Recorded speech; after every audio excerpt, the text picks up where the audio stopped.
जहाँ एक से दो हैं वहाँ समस्या अनिवार्य है। समस्या है, इस सच्चाई को हम स्वीकार करें और ये संसार समस्या से मुक्त हो जाएगा, ये कल्पना भी करना कठिन काम है। समस्या रहेगी और आदमी सुलझाता रहेगा।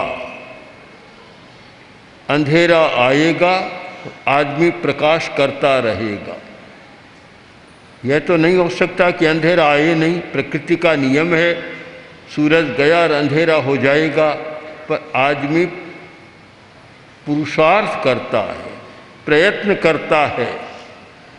कभी मोमबत्ती जला लेता है, कभी दिया, कभी लालटेन और कभी बिजली प्रकाश कर लेता है। हमारा पुरुषार्थ रहे कि अंधकार को हम प्रकाश में बदलते रहें। इसलिए हमारा पुरुषार्थ बहुत जरूरी है और सम्यक पुरुषार्थ हो तो काम भी सारा ठीक हो जाता है।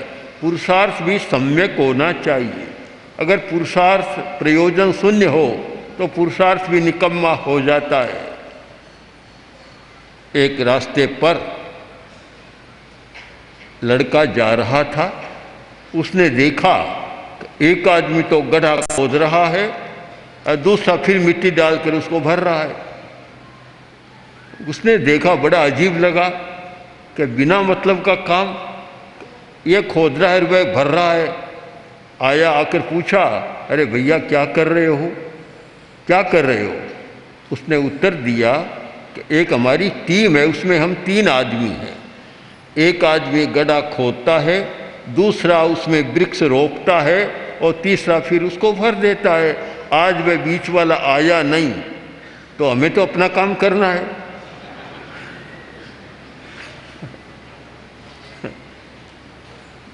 हाँ, तो गड्ढा खोदता जा रहा है, भरता जा रहा है।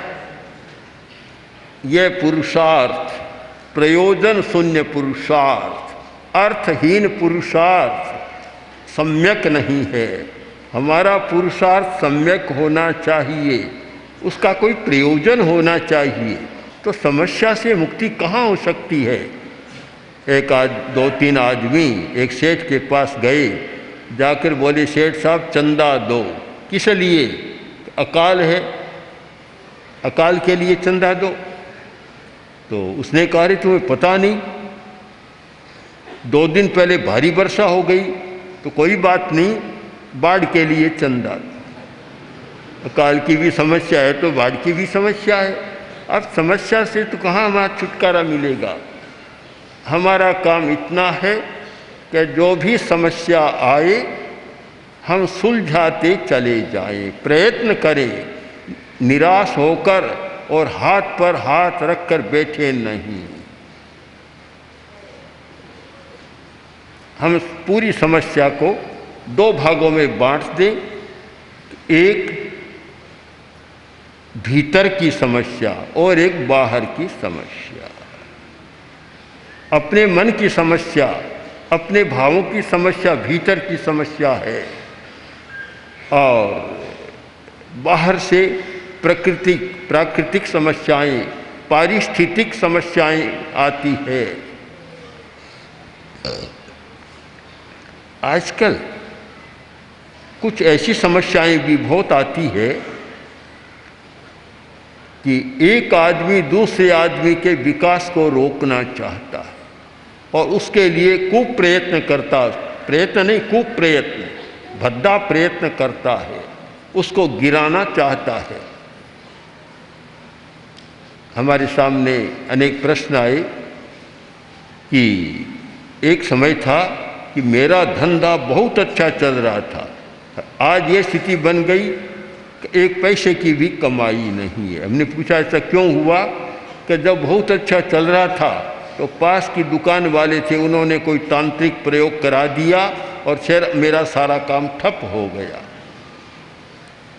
बात तो अजीब सी लगती है, ऐसा क्यों हो? पर एक ईर्ष्या नाम का तत्व है, ईर्ष्या, जब मनुष्य में ईर्ष्या की वृत्ति हो जाती है तब वह दूसरे के विकास को देख नहीं सकता और उसे गिराने का प्रयत्न करता है। ऐसी समस्याएं भी बहुत आती है। तो हम क्या करें? क्या इन समस्याओं का भी कोई समाधान हो सकता है? क्या शारीरिक, मानसिक और भावात्मक समस्याओं का समाधान हो सकता है? हम प्रकृति की समस्या को एक बार छोड़ दें। वर्षा न हुई तो समस्या है, वर्षा ज़्यादा हो गई तो भी समस्या है, आदि आदि जो प्राकृतिक समस्याएं हैं उनकी एक बार बात न करें। केवल इन समस्याओं की बात करें जो व्यक्ति के भीतर होती है या बाहरी किसी दुष्प्रभाव से समस्या पैदा होती है। इस विषय में जो एक चिंतन किया गया, आज से हजारों वर्ष पहले योग के आचार्यों ने या मंत्र के आचार्यों ने, मंत्र विद्या और तंत्र विद्या के आचार्यों ने चिंतन किया और कुछ उपाय सुझाए कि देखो समस्या को तो तुम रोक नहीं सकते, पर तुम्हारे पास उपाय होना चाहिए कि कोई भी समस्या आए तुम उसका समाधान कर दो, निवारण कर दो। इस समस्या के समाधान के लिए मंत्र विद्या का विकास हुआ, तंत्र विद्या का विकास हुआ और कुछ योग के प्रयोगों का विकास हुआ। प्राय बहुत लोग मंत्र का जप करते, मंत्र का जप करते हैं, ये तो ठीक बात है, एक सहारा है, उससे शक्ति पैदा होती है। क्योंकि हमारा सहारा जीवन प्रकंपनों का जीवन है, तरंगे, प्रकंपन। आपको लगता है किसी तालाब के पास जाए, एक ढेला फेंके तो उसमें तरंग उठेगी, लहर उठेगी। समुद्र में जाए तो समुद्र में भारी तरंगे उठती है, तूफान आता है तब तो आकाश को छूने लग जाती है, लगता है। पर केवल जल में ही तरंगे नहीं होती, जल में ही लहरें नहीं होती, उर्मियाँ नहीं होती। हर मनुष्य के जीवन में भी न जाने कितनी तरंगे हैं, पूरे वातावरण में तरंगे हैं। प्रकंपन ही प्रकंपन, प्रकंपन, सारे प्रकंपन चल रहे हैं और प्रकंपन की सारी तरंगे चल रही है। जहाँ हम बैठे हैं यहाँ भाषा के परमाणुओं की तरंगे भी प्रवाहित हो रही है, चल रही है। यहाँ चिंतन के परमाणुओं की तरंगे भी है, यहाँ हमारे तेजस परमाणुओं की तरंगे भी है। इतना प्रकंपन हो रहा है। यह तो अच्छा है कि हमारी आँखों की शक्ति सीमित है और ज़्यादा शक्ति हो, उनको देखने लग जाए तो आदमी दूसरा काम कर ही नहीं सकता, उनको देखने में लग जाए। प्रकृति ने ठीक किया कि सीमा कर दी। आँख भी स्थूल को पकड़ती है, सूक्ष्म को नहीं पकड़ती। अगर सूक्ष्म को पकड़ने की शक्ति होती तो आदमी 24 घंटा देखने में भी व्यस्त हो जाता उन तरंगों को, रोटी भी नहीं खा पाता। तरंगे हैं, प्रकंपन है और बड़े शक्तिशाली प्रकंपन होते हैं। उनमें एक है ध्वनि का प्रकंपन, ध्वनि का, हमारे शब्दों का प्रकंपन। शब्द का प्रकंपन भी इतना तेज होता है कि जो काम कठिन लगता है शब्द का प्रकंपन उसको कर देता है। उस प्रकंपन और दूसरी हमारी भावना, इन दो के योग से मंत्र विद्या का विकास हुआ। एक तो हमारी भावना जुड़ गई उसके साथ और एक सारे प्रकंपन है। हम जो शब्द बोलते हैं उसका कैसा प्रकंपन होता है, तो एक तो ध्वनि का प्रकंपन है, उसके साथ भावना का योग, ये दो मिलकर और एक नई शक्ति को पैदा करते हैं कि जब कैसे करें, मंत्र का चुनाव करें। जैन लोग प्राय नमस्कार महामंत्र का जप करते। उच्चारण हमारा कैसा हो, हम एक शक्तिशाली प्रकंपन पैदा कर सकें, बड़ा महत्व है। अगर हमारा प्रकंपन हम ढीला ढाला पैदा करते हैं तो पूरा काम नहीं होता, और अगर शक्ति के साथ करते हैं तो उसकी बात ही अलग हो जाती है। बहुत अंतर आता है।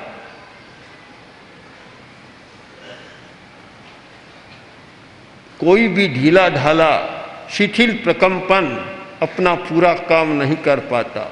इसीलिए जप के लिए भी उच्चारण का बड़ा महत्व है। अब बोलेगा नमो अरहंताणं नमो सिद्धाणं नमो आयर्याणं, कोई ज़्यादा शक्ति नहीं बनेगी, शक्ति का चक्र नहीं बनेगा। वो एक उच्चारण उसका ठीक ऊर्जा के साथ, शक्ति के साथ हो। नमो अरहंताणं नमो सिद्धाणं नमो आयर्याणं नमो उवज्झायाणं नमो लोये सब्बशाहूणं, एक शक्ति का बलय बन जाएगा। और मंत्र शास्त्र में इस पर बहुत बल दिया गया है कि उच्चारण कैसे हो। बड़ा अंतर है।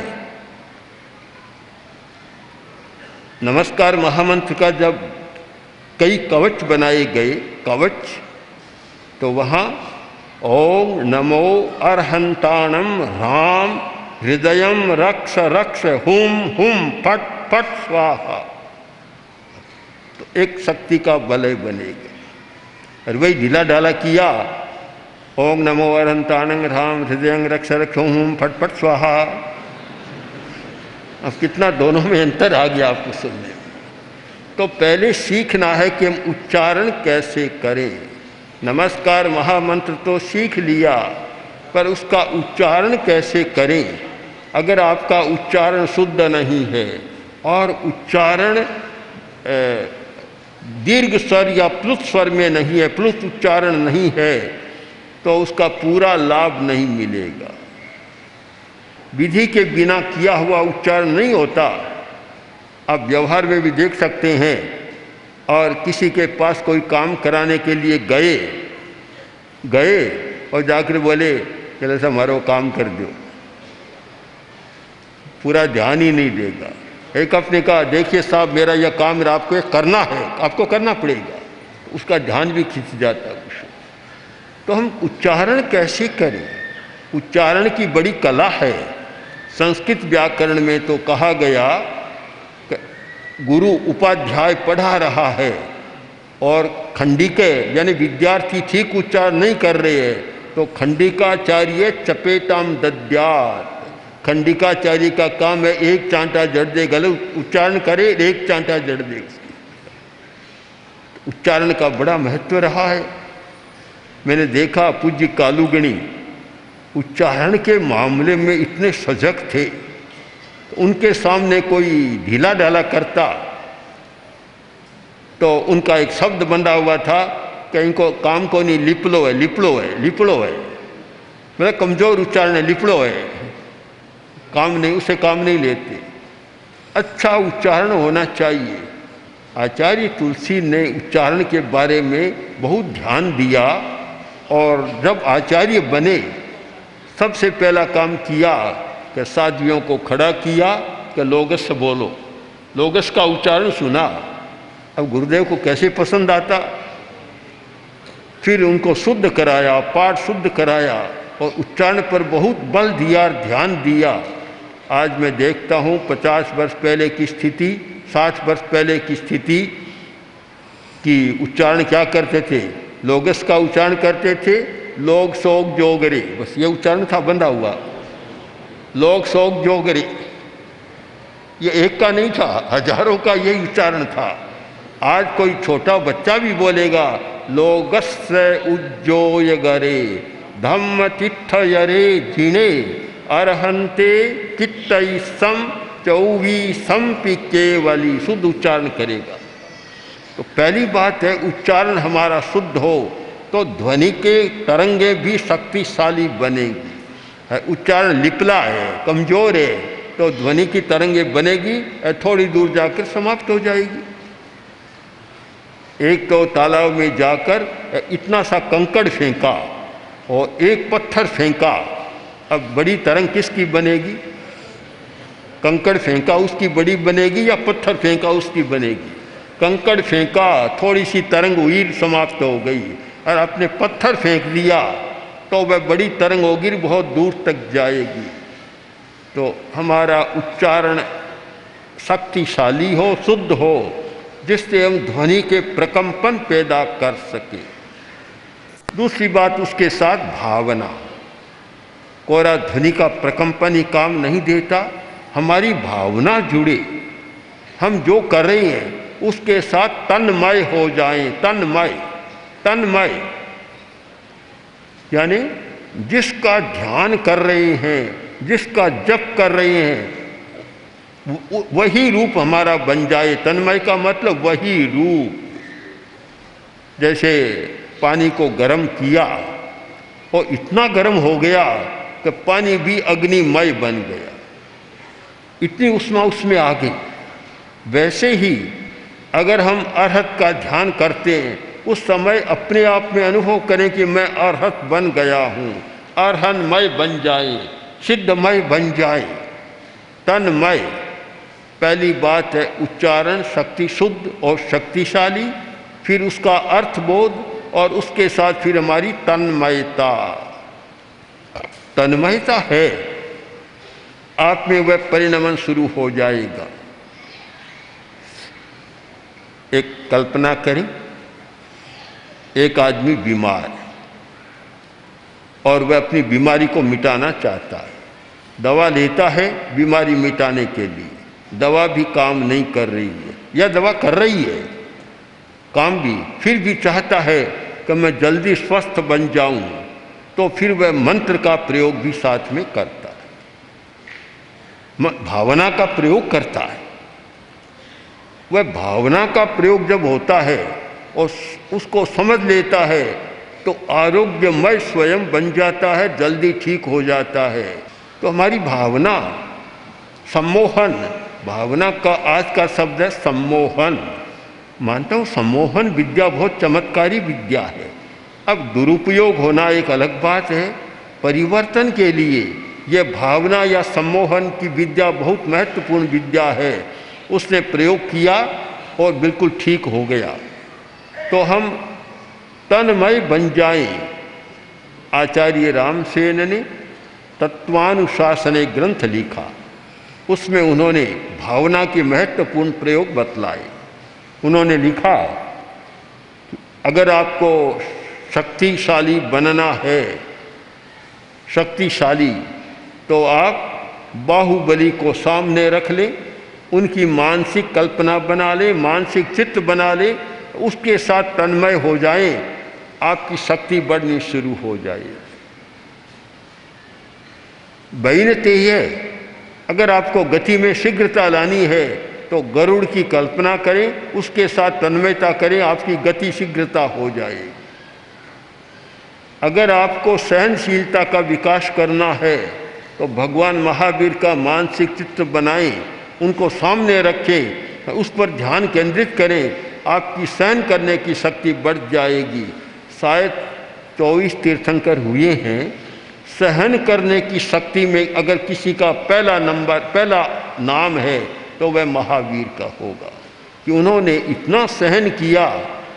एक महान तीर्थंकर की अवस्था होने वाली है, उसमें भी उन्होंने साधना काल में जो सहन किया अद्भुत है। तो जो व्यक्ति देखे मेरी सहन शक्ति कमज़ोर है, उसको महावीर का ही जप करना चाहिए और फिर महावीर का मानसिक चित्र बनाकर और उसमें तन्मय हो जाएं, आपकी सहन करने की शक्ति बढ़ जाएगी। अनेक समस्याएं, अनेक प्रयोजन और प्रयोजन के अनुरूप चुनाव। एक ही मंत्र कोई सब में काम नहीं देता, अलग अलग हमारे प्रयोजन होते हैं और प्रयोजन के अनुरूप ही सारा चुनाव किया जाता है।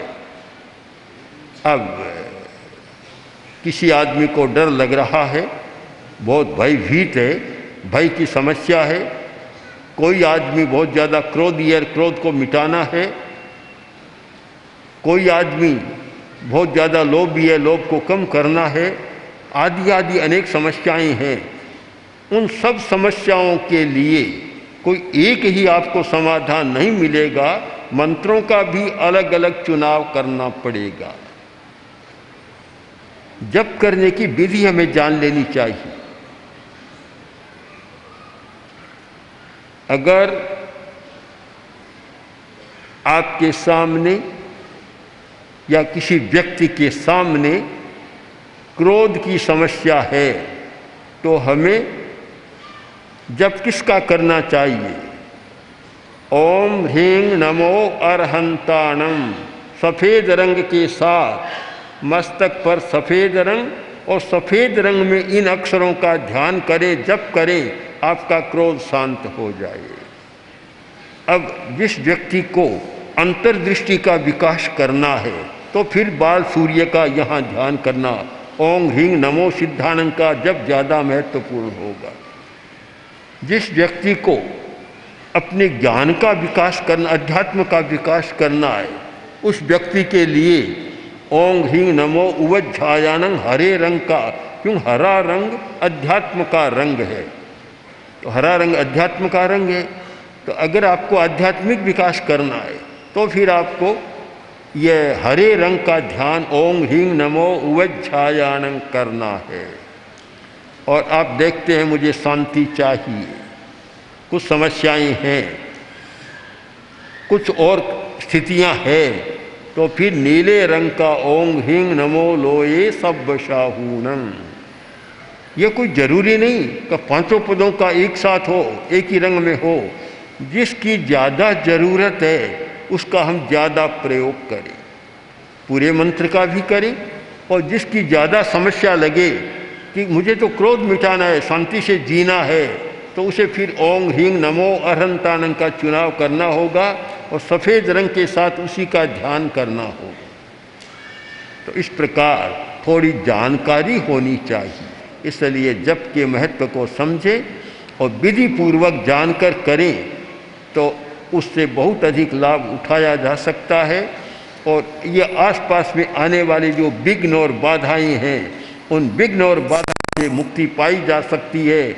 और जयाचार्य ने अनेक समस्याओं को मिटाने के लिए ही विघ्न हरण मंगल करण स्वाम भिक्षुरो नाम, गुण ओलख स्मरण करे सरे अचिंत्या काम, इसीलिए तो सारी मंत्रों का विधान किया था। इसलिए हमें खूब गहराई के साथ उनको समझना है और उसका प्रयोग करना है। ओम श्री महाप्रज्ञ गुरु